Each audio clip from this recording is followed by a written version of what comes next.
नमस्कार साथियों, मैं कमलेश कुमार। आप देख रहे हैं एराइज क्लासेज का डिजिटल प्लेटफॉर्म। साथियों, हम लोग लास्ट क्लास में डिस्कस कर रहे थे आदर्श तथा अनादर्श विलयन, है ना। अनादर्श विलयन के दो प्रकार, एक धनात्मक विचलन वाला अनादर्श विलयन था, दूसरा ऋणात्मक विचलन का अनादर्श विलयन था। इनके बारे में अपन ने चर्चा की थी। आज की क्लास में हम लोग चर्चा करेंगे कि भाई एज़ोट्रोपिक मिक्सर क्या होता है, स्थिर क्वाथी मिश्रण क्या होता है। उसके बाद हम लोग ये डिस्कस करेंगे कि वाष्प अवस्था की मोल भिन्न और द्रव्य अवस्था की मोल भिन्न में क्या रिलेशन होता है। क्लियर। और उसके बाद कुछ न्यूमेरिकल क्वेश्चंस भी हम लोग करने वाले हैं। साथियों, सबसे पहले आज का अपना जो पहला टॉपिक है वो रहेगा स्थिर क्वाथी मिश्रण। स्थिर क्वाथी मिश्रण, स्थिर क्वाथी मिश्रण, इसको आप लोग कह सकते हो एजियोट्रोपिक मिक्सर। एजियोट्रोपिक मिक्सर इसे आप लोग कह सकते हैं। क्लियर है। अच्छा, अब बात करते हैं कि भाई स्थिर क्वाथी मिश्रण है क्या। नाम में बहुत इसका मतलब छिपा हुआ है। स्थिर क्वाथी मतलब क्या हुआ, क्वथनांक कांस्टेंट है, स्थिर है। स्थिर का मतलब यहाँ पर क्वथनांक क्या होंगे बेटा, बराबर होंगे। क्लियर है ना।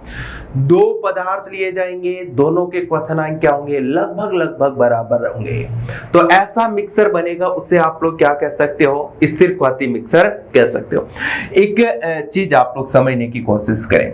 आपके पास मान लीजिए आपने दो पदार्थ लिए, एक ए है और दूसरा आपने क्या ले लिया दोस्त, बी ले लिया। क्लियर है। इन दोनों द्रवों को आप समान अनुपात में लेते हैं। क्लियर। और फिर इसे एक निश्चित ताप पर उबालते हैं, तो इनकी द्रव्य अवस्था व वाष्प अवस्था की मोल भिन्न बराबर प्राप्त होती है। द्रव्य अवस्था और वाष्प अवस्था में इनकी मात्रा एक समान प्राप्त होती है। उसे क्या बोला जाएगा बेटा, एजियोट्रोपिक मिक्सर या स्थिर क्वाथी मिश्रण कहा जाएगा। यानी यहां पर मैं कह सकता हूं इसकी द्रव्य अवस्था की मोल भिन्न x है और इसकी द्रव्य अवस्था की मोल भिन्न x भी है। वाष्प अवस्था की मोल भिन्न Ya है और इस B की वाष्प अवस्था की मोल भिन्न क्या है बेटा, Yb है। क्लियर है ना। XA की वैल्यू मैं मान के चल रहा हूं कि भाई 0.3 मिली, तो Ya की वैल्यू भी क्या मिलेगी, 0.3। XB की वैल्यू 0.7 है, तो YB की वैल्यू भी क्या आएगी बेटा, 0.7। तो ऐसा कोई अगर मिक्सर तैयार हो जाता है तो उस मिक्सर को साथियों क्या बोला जाएगा, स्थिर क्वाथी मिश्रण कहा जाएगा। क्या ये बात आपके दिमाग में बैठी? एक बार वापस से इसको समझें। भाई आपने क्या किया, दो द्रव्य लिए, क्लियर है, और दोनों द्रव्यों को एक समान अनुपात में लेके एक पात्र में रख दिया, फिर उसे एक निश्चित ताप पर उबालते हैं। क्लियर है ना। निश्चित ताप पर उबालने पर द्रव्य अवस्था की मोल भिन्न और वाष्प अवस्था की मोल भिन्न एक समान प्राप्त हो रही है। क्लियर है ना। ये द्रव्य अवस्था की मोल भिन्न है साथी, ये जो मोल भिन्न है ये द्रव्य अवस्था की मोल भिन्न एक ही, और ये वाष्प अवस्था की मोल भिन्न दोनों बराबर मिल रहा है। यहाँ पर ये द्रव्य अवस्था की मोल भिन्न है, ये वाष्प अवस्था की मोल भिन्न है, दोनों इक्वल प्राप्त हो रही है। क्लियर है ना। तो ये जो मिक्सर है इसे क्या बोला जाएगा, स्थिर क्वाथी मिश्रण कहा जाएगा। क्लियर है। अच्छा, तो इसको इस तरह से आप लोग डिफाइन कर सकते हैं। इसकी डेफिनेशन इस तरह से आप लोग लिख सकते हैं कि यदि दो द्रवों को समान अनुपात में मिलाया जाए, यदि दो द्रवों को समान अनुपात में मिलाया जाए, समान अनुपात में मिलाया जाए, दो द्रवों को समान अनुपात में मिलाया जाए तथा इन्हें एक निश्चित ताप पर उबाला जाए, तथा इन्हें एक निश्चित ताप पर उबाला जाए तो निश्चित ताप पर उबाला जाए तो द्रव्य अवस्था व वाष्प अवस्था में इनकी मात्रा समान हो, तो द्रव्य अवस्था व वाष्प अवस्था में इनकी मात्रा समान हो तो उसे बोलो क्या कहा जाएगा? स्थिर क्वाथी मिश्रण कहते हैं। तो उसे स्थिर क्वाथी मिश्रण कहते हैं। क्लियर है दोस्त? तो ये एज़ोट्रोपिक मिक्सर था। दोस्त एक बात आपको और बताना चाह रहा हूं, अगर दोनों के क्वथनांक समान है, क्लियर है ना, इसका मतलब है उसे प्रभाजी आसवन विधि के द्वारा पृथक कर सकते हैं क्या? नहीं, क्योंकि दोनों का क्वथनांक क्या है बेटा? समान। तो आप ऐसा कह सकते हैं स्थिर क्वाथी मिश्रण को प्रभाजी आसवन विधि के द्वारा पृथक नहीं किया जा सकता। क्लियर है ना? तो यहां पर मैं लिख सकता हूं बेटा, क्या लिखूंगा सुने, स्थिर क्वाथी मिश्रण को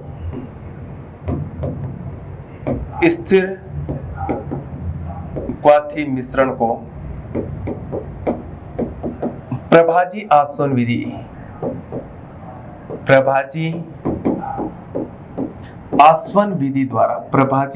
विधि द्वारा पृथक नहीं कर सकते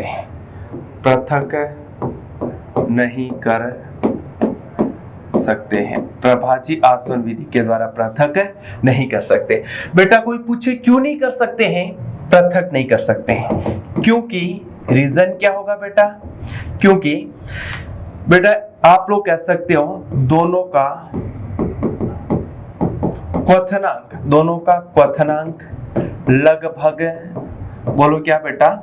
लगभग समान होता है। ये वेरी वेरी इंपॉर्टेंट बात है बेटा। क्लियर है ना? एक बार बोर्ड की परीक्षा में यही प्रश्न, इसी तरह का प्रश्न पूछा गया था कि भाई स्थिर क्वाथी मिश्रण को प्रभाजी आसवन विधि के द्वारा पृथक किया जा सकता है या नहीं? बेटा नहीं किया जा सकता। क्यों नहीं किया जा सकता? क्योंकि दोनों के क्वथनांक क्या है? समान। क्लियर है? ये बात आपके दिमाग में बैठ गई होगी। साथियों एक बात आपको बताना चाह रहा हूं कि ये जो स्थिर क्वाथी मिश्रण है इसको मैं दो भागों में बांट सकता हूं। ये जो एज़ोट्रोपिक मिक्सर है दोस्त है, इसको मैं दो भागों में बांट सकता हूं। याद देखिए बेटा, एज़ोट्रोपिक मिक्सर, इसको मैं कितने भागों में बांट सकता हूं दोस्त? दो भागों में। एक को कहा जाता है न्यून क्वाथी मिक्सर और दूसरे को कहा जाता है अधिक क्वाथी मिश्रण। इसको कहा जाएगा बेटा न्यून क्वाथी मिश्रण और दूसरे को क्या बोला जाएगा दोस्त? अधिकतम क्वाथी मिश्रण। क्लियर है? एज़ोट्रोपिक मिक्सर के कितने भाग हो गए? दो। एक हो गया न्यून क्वाथी मिश्रण और दूसरा कौन सा हो गया बेटा? अधिक क्वाथी मिश्रण हो गया। क्लियर है ना? अब बात आती है न्यून क्वाथी मिश्रण कौन सा है। तो भाई ऐसा एज़ोट्रोपिक मिक्सर जिसका क्वथनांक आप लोग कह सकते हो, जिसका प्रेक्षित क्वथनांक का मान सैद्धांतिक क्वथनांक से कम है, यानी इस न्यून क्वाथी मिश्रण में आप क्या कहोगे बेटा? ऐसा मिश्रण जिसका प्रेक्षित क्वथनांक, बोलो क्या बेटा? प्रेक्षित क्वथनांक कम है किसकी तुलना में? सैद्धांतिक क्वथनांक की तुलना में, तो उसे क्या बोला जाएगा बेटा? न्यून क्वाथी मिश्रण। अधिकतम क्वाथी मिश्रण का मतलब क्या हुआ? जिसका प्रेक्षित क्वथनांक, क्या बोला दोस्त? प्रेक्षित क्वथनांक का मान अधिक है किसकी तुलना में बेटा? सैद्धांतिक क्वथनांक की तुलना में। उम्मीद करता हूं ये बात आपको समझ में आई होगी। भाई जिसका प्रेक्षित क्वथनांक कम है, सैद्धांतिक क्वथनांक ज्यादा है, ऐसे मिश्रण को क्या बोला जाएगा? न्यूनतम क्वाथी मिश्रण कहा जाएगा। बेटा ऐसी कंडीशन किसमें होती है भाई? सैद्धांतिक क्वथनांक ज्यादा और प्रेक्षित क्वथनांक कम। तो ऐसी कंडीशन होती है मेरे दोस्त धनात्मक विचलन वाला अनादर्श विलयन। तो मैं यहां पर कह सकता हूं धनात्मक विचलन वाला अनादर्श विलयन, अनादर्श विलयन। बोलो कैसा होगा? धनात्मक विचलन वाला अनादर्श विलयन न्यून क्वाथी मिश्रण होगा। क्या मेरी बात क्लियर है? अगर अधिकतम क्वाथी मिश्रण की बात करें तो आप लोग ये कह सकते हो कि भाई ऋणात्मक विचलन वाला अनादर्श विलयन की बात करें, अनादर्श विलयन, उसमें क्या होता है बेटा? तो उसमें आप लोग क्या कहोगे सर? उसमें प्रेक्षित क्वथनांक का मान ज्यादा होता है और सैद्धांतिक क्वथनांक का मान कम होता है, इसलिए उनको क्या बोला जाएगा? अधिकतम क्वाथी मिश्रण कहा जाएगा। उम्मीद करता हूं जो बात बताना चाह रहा हूं आपको समझ में आ गई होगी। क्लियर है ना बेटा? देखिएगा, एजियोट्रोपिक मिक्सर, आप इसको प्रभाजी आसवन विधि के द्वारा पृथक कर सकते हैं क्या? नहीं कर सकते। क्यों? क्योंकि इनके क्वथनांक लगभग क्या होते हैं बेटा? समान। एजियोट्रोपिक मिक्सर को कितने भागों में बांटा जा सकता है? 2। एक न्यूनतम क्वाथी मिश्रण होता है और दूसरा कौन सा होता है मेरे दोस्त? अधिकतम क्वाथी मिश्रण होता है। क्लियर? न्यूनतम क्वाथी मिश्रण की आवश्यक शर्त क्या है? कि भाई प्रेक्षित क्वथनांक का मान सैद्धांतिक क्वथनांक से क्या होगा? कम होगा। यानी सैद्धांतिक क्वथनांक ज्यादा है, प्रेक्षित क्वथनांक कम है। और ऐसा कौन से विलयन में होता है? धनात्मक विचलन वाला अनादर्श विलयन ये शर्त को फॉलो कर रहा है। यानी जितने भी धनात्मक विचलन वाले अनादर्श विलयन हैं वो न्यून क्वाथी मिश्रण कहलाएंगे। क्लियर है? इसके अलावा दूसरा प्रकार मैंने आपको बताया अधिकतम क्वाथी मिश्रण। इसकी आवश्यक शर्त क्या बेटा? प्रेक्षित क्वथनांक का मान सैद्धांतिक क्वथनांक से ज्यादा है। क्लियर? और ऐसा कौन से विलयन में होता है? ऋणात्मक विचलन वाला अनादर्श विलयन होता है, उसमें ये वाली कंडीशन होती है। इसका मतलब जितने भी ऋणात्मक विचलन वाले अनादर्श विलयन हैं वो सारे के सारे कैसे होंगे? अधिकतम क्वाथी मिश्रण होंगे। बेटा बात समझ में आई या नहीं आई? उम्मीद करता हूं ये बात आपको समझ में आ गई होगी। क्लियर है? तो ये एजियोट्रोपिक मिक्सर था दोस्त, जिसके बारे में मैंने आपको समझाया। अब बेटा हम लोग डिस्कस करने वाले हैं कि भाई द्रव्य अवस्था की मोल भिन्न होती है और एक वाष्प अवस्था की मोल भिन्न भी होती है, उनके बीच में क्या रिलेशन होता है? आपने राउल्ट का नियम पढ़ा होगा। इससे पहले आपने गैसीय अवस्था कभी पढ़ा है तो वहां पर आपको डाल्टन का नियम भी पढ़ाया होगा। डाल्टन के आंशिक दाब का नियम भी आपने पढ़ा होगा।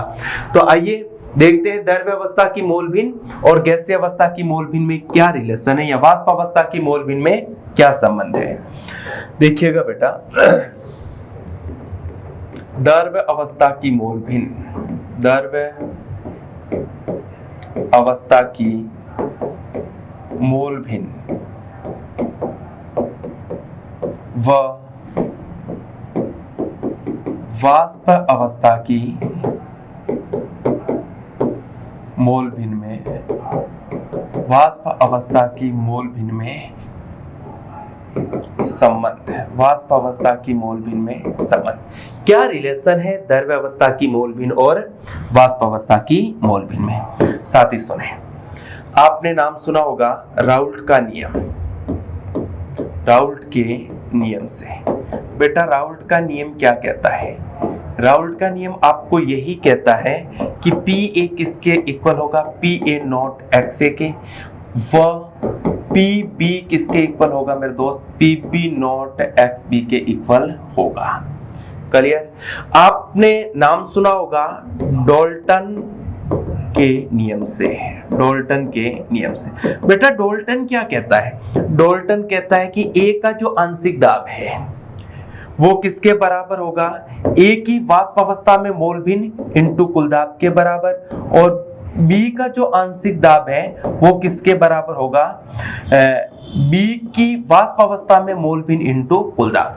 यानी ये जो राउल्ट का नियम है बेटा, ये द्रव्य अवस्था से संबंधित है। बोलो कौन सी अवस्था से संबंधित है? द्रव्य अवस्था से। और ये जो डाल्टन का नियम है बेटा, ये वाष्प अवस्था से संबंधित है। किससे संबंधित है? वाष्प अवस्था से रिलेटेड है। ये बात भी आपको पता होनी चाहिए। द्रव्य अवस्था से संबंधित कौन सा नियम है? राउल्ट का नियम। और वाष्प अवस्था से संबंधित किसका नियम है? तो बेटा आप क्या कहोगे? डाल्टन का नियम है। क्या मेरी बात आपको समझ में आई या नहीं आई? उम्मीद करता हूं आपको समझ में आ गई होगी। दोस्त एक बात सुने, आपको पता है कि भाई ये जो पी ए है ना, ये किसके बराबर होता है? तो मैंने बताया P A nought into X A, और ये पी ए किसके बराबर होता है? Y A into P. तो मैं साथ ही यहां पर ये चीज लिख सकता हूं ना कि भाई P A not X A equal to क्या होगा बेटा? वाई ए इंटू पी हो जाएगा। तो दोस्त यहां पर वाई ए क्या हो जाएगा? वाष्प अवस्था में ए की मोल भिन्न, तो क्या लिखोगे बेटा? P A not X A बट्टा, यहां पर क्या लिखोगे साथियों? पी लिखोगे। यानी यहां पर आप लोग ये लिख सकते हो वाई ए बराबर P A not X A बट्टा पी किसके बराबर होगा? P A not X A plus कल की क्लास में बताया था P B naught into X B के बराबर। तो ये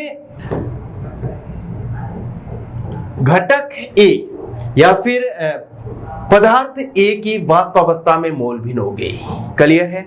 इसी तरह से आप लोग क्या कह सकते हो बेटा कि जो P B not X B है, ये बेटा P B not X B किसके बराबर होगा बेटा? ये पी बी किसके बराबर होता है? वाई बी इंटू पी के बराबर। तो वाई बी इंटू पी, तो यहां पर वाई बी बराबर लिखोगे तो क्या हो जाएगा बेटा? P B not X B बट्टा इधर आप लोग लिखोगे पी, यानी यहां पर वाई बी बराबर हो जाएगा मेरे साथी P B not X B बट्टा P A not X A plus P B not X B. ये वाष्प अवस्था में बी की मोल भिन्न आ गई। उम्मीद करता हूं साथियों ये बात भी आपको समझ में आई होगी। बेटा देख, यहां पर अगर वाई ए की बात करें तो आप क्या कहोगे? ए की वाष्प अवस्था में, ए की वाष्प अवस्था में मोल भिन्न, ए की वाष्प अवस्था में मोल भिन्न है। क्लियर? और वाई बी की बात करें तो आप कहोगे बी की वाष्प अवस्था में मोल भिन्न, वाष्प अवस्था में मोल भिन्न। बाकी सारी चीजें मैंने आपको पिछली क्लास में बता रखी है। यहां पर पी ए नोट की बात की जाए तो शुद्ध अवस्था में द्रव्य ए का वाष्प दाब है। पी बी नोट की बात की जाए तो शुद्ध अवस्था में द्रव्य बी का वाष्प दाब है। एक्स ए की द्रव्य अवस्था में मोल भिन्न है और एक्स बी क्या होगा बेटा? बी की द्रव्य अवस्था में मोल भिन्न। कोई दिक्कत क्या आपको? यहां पर मैंने लिखा बेटा पी, पी का मतलब क्या है? कुल दाब से है। पी का मतलब यहां पर क्या होगा बेटा? टोटल प्रेशर या कुल दाब होगा। तो उम्मीद करता हूं ये बात भी आपको समझ में आ गई होगी, दोनों के बीच का रिलेशन भी आपको समझ में आ गया होगा। क्लियर है? अब बेटा यहां से कुछ न्यूमेरिकल क्वेश्चंस भी पूछे जा सकते हैं आपसे। क्लियर है ना? यहां से किस तरह के न्यूमेरिकल क्वेश्चंस आते हैं अभी अपन डिस्कस करते हैं। एक मिनट बेटा। हाँ देखिएगा, जैसे क्वेश्चंस आपके सामने स्क्रीन पर है। क्वेश्चन क्या है बेटा? एथेनॉल व मेथेनॉल की शुद्ध अवस्था में वाष्प दाब 42 mm ऑफ Hg व 87 mm ऑफ Hg है। 46 ग्राम एथेनॉल 16 ग्राम मेथेनॉल को मिलाकर एक आदर्श विलयन बनाया गया है। तो मेथेनॉल की वाष्प अवस्था में मोल भिन्न आपसे पूछी गई है। साथियों यहां पर आप लोग देखें कैसे सॉल्व करोगे इसे, सुने। यहां पर एक तो दे रखा C2H5OH, इसको मैं मान लेता हूं A, और दूसरा आपको क्या दे रखा बेटा? CH3OH, इसको मैं मान लेता हूं मेरे दोस्त B। क्या मान लेता हूं बेटा? B। आप लोग देखिएगा A के बारे में क्या दे रखा है, यानी एथेनॉल का शुद्ध अवस्था में वाष्प दाब यानी PA0 बराबर आपको दे रखा 40 mm ऑफ Hg। बोलो येशियानो। अच्छा B के बारे में शुद्ध अवस्था में इसका भी वाष्प दाब दे रखा, बोलो कितना दे रखा है? 87 mm ऑफ Hg दे रखा है। क्लियर है जी? और क्या दे रखा है बेटा? एथेनॉल का भार दे रखा है WA बराबर आपको कितना दे रखा? 46 ग्राम दे रखा है। और WB बराबर कितना दे रखा बेटा? मेथेनॉल का भार 16 ग्राम दे रखा है। अरे यस या नो? और आपको कुछ दे रखा है क्या? और कुछ भी नहीं दे रखा है। और आपसे पूछा गया है कि भाई साहब मेथेनॉल की, क्या पूछा गया है? मेथेनॉल की वाष्प अवस्था में मोल भिन्न, यानी आपसे पूछा गया बेटा YB के बारे में। अरे बोलो यस या नो? अच्छा, YB किसके बराबर होता है? तो हमें इतना सा पता है कि PB नॉट XB बट्टा PA not XA plus PB not XB के बराबर होता है। क्या मेरी बात आपके दिमाग में क्लियर है? तो हमारे पास PB नोट का मान है, बिल्कुल है। PA नोट का मान है, बिल्कुल है। लेकिन XA तथा XB का मान नहीं है। तो मुझे क्या करना पड़ेगा? XA तथा XB की वैल्यू ज्ञात करनी पड़ेगी। अब मैं XA तथा XB की वैल्यू कैसे ज्ञात करूंगा, देखिएगा। तो XA तथा XB की वैल्यू ज्ञात करने के लिए आपको पहले इनके मोल ज्ञात करने पड़ेंगे। और बेटा A का मोल भार बटा अणुभार होता है, और बेटा एथेनॉल का भार कितना दे रखा है? 46 ग्राम दे रखा है। और एथेनॉल का अगर मोलिकुलर वेट देखा जाए तो 46, सॉल्व करोगे तो बेटा कितना आ जाएगा? 1 मोल। इसी प्रकार NB बराबर B का भार कितना दे रखा? मेथेनॉल का भार दे रखा 16 ग्राम और मोलिकुलर वेट होता 32। सॉल्व करोगे तो 1/2, मतलब आप कह सकते हो 0.5 मोल हो जाएगा। क्या मेरी बात आपके दिमाग में क्लियर है? कोई दिक्कत है नहीं ना? चलो अब अपन देखते हैं। मोल आ गया तो अब देखिएगा XA बराबर क्या हो जाएगा? 1/, टोटल मोल 1.5। इसको सॉल्व करोगे, दशमलव हटाओगे बेटा, जस्ट मिनट बेटा, पता नहीं रहेगा। अगर आप लोग 1.5 है, दशमलव हटाओगे तो ऊपर एक जीरो लग जाएगा, यानी क्या हो जाएगा? 10/15। इसको आप लोग क्या लिख सकते हो बेटा? 2/3। और XB बराबर सॉल्व करोगे तो 0.5/1.5, यानी इसको आप लोग क्या लिखोगे बेटा? 1/3। क्या मेरी बात क्लियर है? अब आपसे पूछा गया YB, तो YB बराबर क्या होता है बेटा? PB नॉट XB बट्टा PA not XA plus PB not XB। ये वाला फॉर्मूला आपको मैंने बता रखा है। तो YB बराबर PB नोट की वैल्यू प्रश्न में दे रखी 87 mm ऑफ Hg। XB तो क्या आ गया बेटा? 1/3 आ गया। अब PA नोट की वैल्यू प्रश्न में दे रखी है। कुल मिलाकर के क्वेश्चंस में आपको कितनी दे रखी थी बेटा? देखिएगा क्वेश्चन में PA नोट की वैल्यू दे रखी थी बेटा 42, यानी यहां पर मैं लिखूंगा 42 इंटू XA 2/3 प्लस 87 इंटू 1/3। क्या मेरी बात क्लियर है? कोई दिक्कत है? अच्छा, अब बेटा मैं इसको सॉल्व करूंगा, इस पूरे इक्वेशंस को सॉल्व करूंगा तो मेरे पास किसकी वैल्यू आ जाएगी? YB की। कैसे सॉल्व करेंगे बेटा?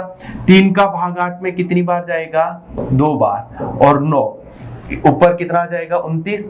अगर इसको सॉल्व करोगे तो आप लोग कह सकते हो 42 इंटू 2/3, 42 को 2 से मल्टीप्लाई करोगे तो कितना हो जाएगा? 84। और 84 में अगर आप लोग 3 का भाग दोगे तो ऑलमोस्ट 84 में आप लोग 3 का भाग दोगे, 42 84/3, 2 इधर 24, 84/3 प्लस इधर मैं लिख सकता हूं बेटा 23। तो YB बराबर 29 बट्टा इधर कितनी बार जाएगा? 2 बार, पीछे 2, 24 में 8 बार, प्लस इधर कितना आ जाएगा? 29। बेटा इसको आप लोग जोड़ के लिखोगे तो आपके पास YB की वैल्यू आ जाएगी। ये आपका आंसर फाइनली 29/28 प्लस 28 56 प्लस 1 बराबर कितना हो जाएगा? 57। ये YB की वैल्यू आपके सामने आ गई। क्या लाडलो आपको समझ में आया या नहीं आया? उम्मीद करता हूं आपको समझ में आ गया होगा। बहुत अच्छा प्रश्न था, बहुत एक अच्छा क्वेश्चंस की श्रेणी में इसको रख सकते हैं और आप लोग इसको कर सकते हैं। साथियों देखते हैं अगले क्वेश्चंस पे। कहां गया? हाँ, बहुत बढ़िया क्वेश्चंस आपके सामने आपकी स्क्रीन पे। आप लोग इस क्वेश्चंस को पढ़ें और फिर इसको ध्यान से पढ़ने के बाद इसको करने की कोशिश करें। बेटा प्रश्न क्या दे रखा है? प्रश्न दे रखा है एक आदर्श विलयन में PA note greater than PB note, यानी PA नोट का मान बड़ा है किससे? PB नोट से। तो निम्न में से कौन सा संबंध सही है? आपको राइट रिलेशन के बारे में पूछा गया है। 4 ऑप्शन आपके सामने। बेटा इस पे मैं स्टार लगा दूं उतने ही कम है ना, बहुत अच्छे वाला प्रश्न है, 5 स्टार क्वेश्चंस। अच्छा, अब इस प्रश्न को करेंगे कैसे? भाई पहले तो आपके माइंड में ये रहना चाहिए कि PA नोट का मान PB नोट से अधिक है। आप लोग देखिएगा, आप कैसे करोगे? आपको पता है बेटा YE किसके बराबर होता है, तो PA नोट XA बट्टा PB note XB plus PA note XA के बराबर होता है। बेटा YB किसके बराबर होता है, तो PB नोट XB बट्टा, इधर आप लोग कह सकते हो PB note XB plus PA note XA के बराबर होता है। क्या ये बात क्लियर है? कोई दिक्कत है नहीं ना? अब आप क्या करो, इसको इक्वेशन नंबर 1 मानो, इसको इक्वेशन नंबर 2 मानो, और इक्वेशन नंबर 1 में इक्वेशन नंबर 2 का भाग दे दो। भाग दोगे तो बेटा इससे ये पूरा क्या हो जाएगा? कैंसिल आउट हो जाएगा। बचेगा क्या? YA अपॉन YB किसके बराबर हो गया बेटा? PA नोट XA प्लस इधर किसके बराबर हो गया? PB नोट XB के बराबर हो गया। क्या साथियों ये बात आपके दिमाग में क्लियर है? तो ऐसा कोई रिलेशन दिख रहा है क्या? ऐसा कोई रिलेशन नहीं दिख रहा है। आप लोग एक काम करो, आप क्या करोगे बेटा, इसको मल्टीप्लाई करो, इसका क्रॉस मल्टीप्लाई इससे करो, इसका क्रॉस मल्टीप्लाई इससे करो, तो बेटा बचेगा क्या? क्या मिलेगा? इसको इससे मल्टीप्लाई करोगे तो आ जाएगा बेटा PA नोट XA इंटू इधर क्या आ जाएगा बेटा YB, और इधर क्या आ जाएगा बेटा PB नोट XB इंटू इधर क्या आ जाएगा Y। अब आपको करना क्या है, आप एक काम करो बेटा कि भाई साहब XA के नीचे XB ले आओ, यानी XA के नीचे सॉरी XA के नीचे YA ले आओ, XA बट्टा YA कर लिया। अच्छा, और बेटा XB के नीचे YB ले जाओ, XB बट्टा इधर आपने क्या ले लिया YB, तो इधर क्या है? PA नोट है और इधर क्या है बेटा? PB नोट है। अब आप ध्यान से सुनना भाई, XA अपॉन YA को PA नोट से मल्टीप्लाई कर रहा हूं, तब XB upon YB PB note हो रहा है। अरे यशियानो, यानी अब मैंने कंडीशन रखी है कि भाई PA नोट PB नोट से क्या है? बड़ा है, यानी इसकी वैल्यू क्या है बेटा? ज्यादा है। बेटा सुनो, इसकी वैल्यू इससे क्या है? ज्यादा है। इसका मतलब क्या हुआ? ये ज्यादा है और ये कम है। अरे हाँ या ना, ये कम है और ये क्या है? ज्यादा है, तभी तो मल्टीप्लाई करोगे इक्वल होगा। इसका मतलब ये हुआ कि XA बट्टा YA छोटा होगा XB बट्टा YB से। उम्मीद करता हूं एक अच्छा प्रश्न आपको समझ में आया होगा। ऐसा कोई रिलेशन नजर आ रहा है बेटा? XA अपॉन YA छोटा है किससे? XB अपॉन YB से। इसका जो राइट आंसर होगा मेरे साथियों वो क्या होगा? सेकंड होगा। उम्मीद करता हूं ये बात आपको समझ में आई होगी। वापस से एक बात देखें, आप क्या कर रहे हो? आप ये करोगे ऐसे प्रश्न में कि भाई YA का फॉर्मूला लिखोगे और उसके बाद आप YB का फॉर्मूला लिखोगे। क्लियर है? अच्छा, फिर एक दूसरे में भाग दोगे तो आपके पास ये वाला इक्वेशन आ जाएगा, और फिर इसको सॉल्व करोगे तो साथियों आपके पास कंप्लीटली आंसर मिल जाएगा कि भाई XA अपॉन YA छोटा होगा XB अपॉन YB से। उम्मीद करता हूं जो चीजें मैं आपको पढ़ा रहा हूं आपको समझ में आ रहा होगा। क्लियर है क्या? ऐसे खूब सारे क्वेश्चंस मैं आपके बीच में लेके आऊंगा सॉल्यूशन वाले पूरे जैसे ही चैप्टर आपका खत्म हो जाएगा, चैप्टर खत्म होने के बाद मैं कम से कम 1 घंटे की क्लास लेके आऊंगा, उसमें सारे के सारे न्यूमेरिकल क्वेश्चंस होंगे। क्लियर है साथियों? कोई दिक्कत? चलो बाकी का अपन अगली क्लास में डिस्कस करेंगे। आज के लिए बस इतना ही।